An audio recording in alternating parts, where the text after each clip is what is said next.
কোটা সংস্কার আন্দোলন হঠাৎই রূপ নেয় চরম সহিংসতায়। শিক্ষার্থীদের আন্দোলনে ঢুকে পড়ে দুর্বৃত্তরা, যার প্রমাণ রাজধানী সহ দেশের বিভিন্ন জেলার সরকারি বেসরকারি স্থাপনায় আগুন, অসংখ্য যানবাহন পুড়িয়ে দেওয়া।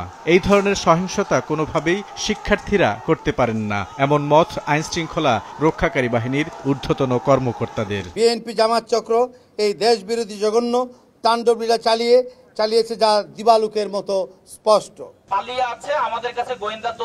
কারফিউ জারির পর ঢাকা থেকে পালিয়ে আশপাশের এলাকাসহ বিভিন্ন স্থানে আত্মগোপনে চলে গেছে সহিংসতাকারীরা, এমন তথ্য পাওয়ার কথা বলছে গোয়েন্দারা।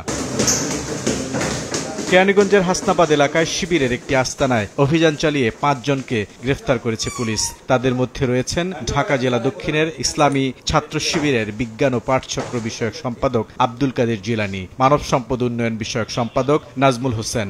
বাকিরাও রয়েছেন সংগঠনের বিভিন্ন পদে।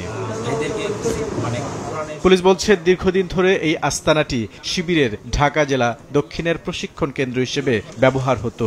উদ্ধার করা হয়েছে শিবিরের বিভিন্ন লিফলেট ও পুস্তিকা। গ্রেফতারকৃতদের কাছ থেকে জব্দ করা মোবাইল ও বিভিন্ন ইলেকট্রনিক ডিভাইসে তথ্য প্রমাণ অনুযায়ী কোটা সংস্কার আন্দোলনে ভর করে সারা দেশে সহিংসতা ছড়িয়ে দেওয়ার পরিকল্পনা ছিল শিবিরের। স্বপ্নচারী, কাশফুল, বাঁশের কেল্লা সহ বেশ কয়েকটি টেলিগ্রাম গ্রুপে এসব প্রমাণ পেয়েছে পুলিশ। স্বপ্নচারী গ্রুপে ঢাকা জেলা দক্ষিণের ইসলামী ছাত্র শিবিরের সাধারণ সম্পাদক মাহবুবুর রহমান সিয়াম তার একটি বার্তায় লিখেছেন, দোহার নবাবগঞ্জ, কেরানীগঞ্জ সকল শাখা এখন থেকেই প্রস্তুত থাকুন। বৃহত্তর কর্মসূচি আসতে যাচ্ছে। ডাক আসার সাথে সাথে সকল জনশক্তি সহ আমজনতাকে সঙ্গে নিয়ে ময়দানে জালিম শাহীর বিরুদ্ধে ঝাঁপিয়ে পড়তে হবে। ইতিমধ্যেই কেন্দ্র গ্রিন সিগন্যাল দিয়ে দিয়েছে, সকলেই প্রস্তুতি গ্রহণ করুন। যে কোনো সময় নেট বন্ধ করে দেয়া হবে, তাই অফলাইনে সাংকেতিক শব্দের মাধ্যমে কথা বলা হলে বাকিটা বুঝে নেবেন। টেলিগ্রামের কাশফুল গ্রুপে সিয়ামের দিক নির্দেশনা, আপনি আপনার থানার সভাপতি ও সেক্রেটারির সঙ্গে যোগাযোগ রাখুন। একই গ্রুপে আরেকজন লিখেছেন, ভাই ককটেল প্রয়োজন পুলিশকে প্রতিহত করার জন্য। শিক্ষার্থীদের হাতে বাটুল আর গুলতি তুলে দেওয়ার আহ্বান সিয়ামের। কিভাবে বাটুল দিয়ে আক্রমণ করা যায় সেই কৌশলও শিখিয়ে দেয়া হয়েছে। আন্দোলনকে উস্কে দেওয়ার মতো অসংখ্য অডিও বার্তা এসেছে পুলিশের হাতে। একটি অডিও বার্তায় প্রবেশ মুখ বন্ধ করে ঢাকা অচল করার নির্দেশনা রয়েছে। প্রিয় ভাইরা, আপনারা কেরানীগঞ্জ নবাবগঞ্জে যাদের সক্ষমতা আছে আসতে পারবেন।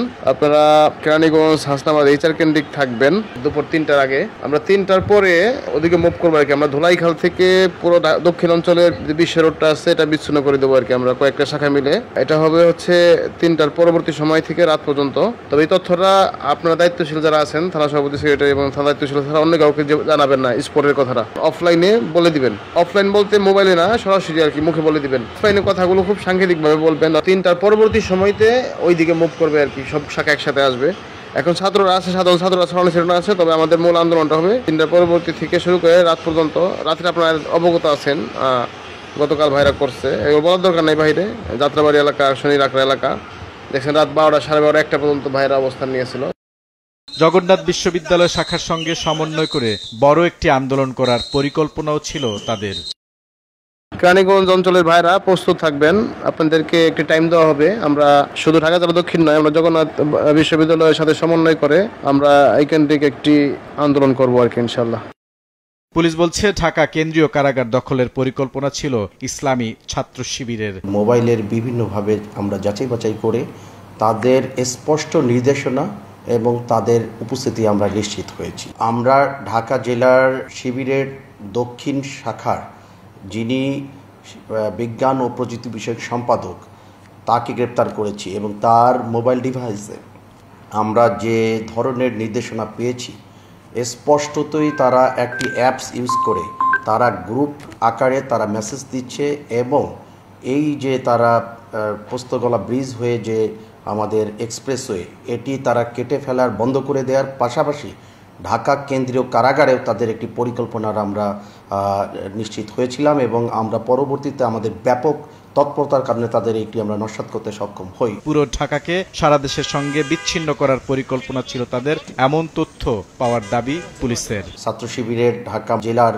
দক্ষিণের যিনি সেক্রেটারি, তার ভয়েস মেসেজ থেকে আমরা এটি নিশ্চিত হয়েছে যে আমাদের কাছে যে ইন্টেলিজেন্স ছিল এটি সত্যতা প্রমাণিত হয়। তাদেরকে জিজ্ঞাসাবাদেও আমরা যেটা পেয়েছি, তাদের টার্গেট ছিল ঢাকার প্রবেশ মুখগুলো বন্ধ করে দেওয়া এবং সারা দেশ থেকে তাদের সন্ত্রাসী, তাদের দলীয় কর্মীদেরকে তারা এখানে এনে জড়ো করেছিল এবং জড়ো করে তারা ঢাকার প্রবেশ মুখগুলোকে বন্ধ করে দেওয়ার এবং এখানে অরাজক পরিস্থিতি সৃষ্টি করা, ধ্বংসযজ্ঞ চালা, এইগুলোই তাদের পরিকল্পনা ছিল। কেরানীগঞ্জে আরও বেশ কয়েকটি শিবিরের আস্তানার খোঁজ পেয়েছে পুলিশ।